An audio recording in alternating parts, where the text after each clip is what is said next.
तो स्टूडेंट्स, आज हम लोग जो 5 ईयर प्लान्स पढ़ रहे थे उसके सक्सेस अचीवमेंट्स ऑफ प्लानिंग पढ़ेंगे। ठीक है, कि उस 5 ईयर प्लानिंग की वजह से हमने क्या क्या अचीव किया।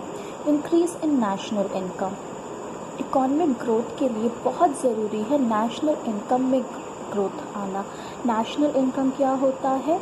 जब आपके जो पर कैपिटा इनकम, मतलब पूरे जो कंट्री है उसमें कितनी इनकम हो रही है, सारे डिप्रिसिएशन, टैक्सेस, इन सबको हटाने के बाद जो नेशनल इनकम है वो हमारा जो है एक कंट्री का इकोनॉमिक ग्रोथ को डिपिक्ट करता है, जो कि कॉलोनियल एक्सप्लॉयटेशन की वजह से बहुत नीचे हो गया था और अब 5 ईयर प्लान्स की वजह से नेशनल इनकम में बढ़त आई थी।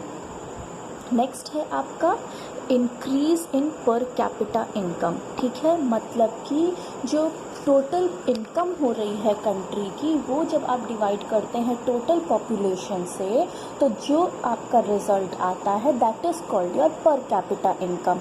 ठीक है, ये पर कैपिटा इनकम जो है ये बढ़ने लगी थी 5 ईयर प्लान्स की वजह से। नेक्स्ट है rise in saving and investment. पहले क्या होता था, लोगों के पास खाने के ही पैसे नहीं थे, लेकिन 5 ईयर प्लान में जब एम्प्लॉयमेंट अपॉर्चुनिटीज़ आने लगी, क्योंकि आपको याद होगा 5 ईयर प्लान में लॉन्ग टर्म ऑब्जेक्टिव था सेविंग और इन्वेस्टमेंट का, तो वो भी हमारी बढ़ने लगी, क्योंकि लोगों के पास जब एम्प्लॉयमेंट का ज़रिया हो गया तो उन्होंने फिर सेविंग और इन्वेस्टमेंट करने का भी वो सोचने लगे वहाँ पर। नेक्स्ट है institutional and technical change in agriculture. जो आपने एग्रेरियन रिफॉर्म पढ़े थे कि हमें अब जो हमारे पुराने तरीके थे उनको हटाकर हमें टेक्नोलॉजी को लाना है। इंस्टीट्यूशन हमें इस्टेब्लिश करने पड़ेंगे फार्मर्स की हेल्प के लिए और उनको मॉडर्न तरीके से प्रोडक्शन करना सिखाने के लिए। नेक्स्ट है आपका growth and diversification of industry. जो हमारा इंडस्ट्री सेक्टर है, एग्रीकल्चरल सेक्टर तो हमने पहले कर लिया, अब जो हमारा ग्रोथ एंड इंडस्ट्री जो है इसके ऊपर ध्यान देने की वजह से इसमें हमारे बहुत ज़्यादा ग्रोथ हुआ था। Economic infrastructure, irrigation, means of communication, roads, railways, ये सब चीज़ों का बहुत ज़्यादा ग्रोथ होने लगा था जैसे जैसे आपका ट्रेड और कॉमर्स बढ़ने लगा था। एम्प्लॉयमेंट अपॉर्चुनिटी बढ़ गई थी, क्योंकि क्या हो रहा था, जो इंडस्ट्री सेक्टर था उसमें बहुत ज़्यादा डेवलपमेंट हो रहा था। इंटरनेशनल ट्रेड बढ़ने लगा, क्योंकि हम अपने पब्लिक सेक्टर पे सेल्फ रिलायंस, हमने इंपोर्ट सब्स्टिट्यूशन को हमने अडॉप्ट किया, सेल्फ रिलायंस हमने अडॉप्ट किया। इसकी वजह से क्या हुआ, हमारा जो ट्रेड था वो हम दूसरी कंट्रीज़ के साथ स्टार्ट कर दिए। अब फेलियर्स क्या थे प्लानिंग इन इंडिया में? पॉवर्टी, एब्जर्ट पॉवर्टी, मतलब कि सब चीज़ें सुधरी लेकिन सबकी हालत नहीं सुधरी।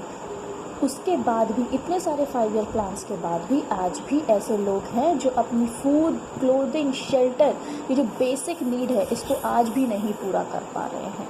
Next, high rate of inflation, मतलब कि महंगाई बहुत है, बहुत, मतलब कोशिश करते हैं कि ठीक है हम हर चीज़ अपने यहाँ प्रोड्यूस करें, लेकिन इसकी वजह से महंगाई बहुत बढ़ती गई। महंगाई पे कंट्रोल गवर्नमेंट नहीं कर पाई 5 ईयर प्लान में भी। अनएम्प्लॉयमेंट क्राइसिस, अब जैसे जैसे एम्प्लॉयमेंट बढ़ने लगा, अपॉर्चुनिटी बढ़ने लगी, इंडस्ट्रीज़ बढ़ने लगी, तो लोगों का उधर ध्यान बढ़ने लगा, पॉपुलेशन तो बढ़ ही रहा था। इसकी वजह से जितना हमें रोज़गार चाहिए था उतना रोज़गार 5 ईयर प्लान्स में नहीं मिल पाया, तो अनएम्प्लॉयमेंट उसके बाद भी रहा। तो अगर ब्रीफली अगर आप देखें तो 5 ईयर प्लान ने कहीं ना कहीं कंट्री की अगर स्थिति अच्छी की तो कहीं कहीं उसका लाभ लोगों को नहीं मिल पाया। This was all about the 5 year plan.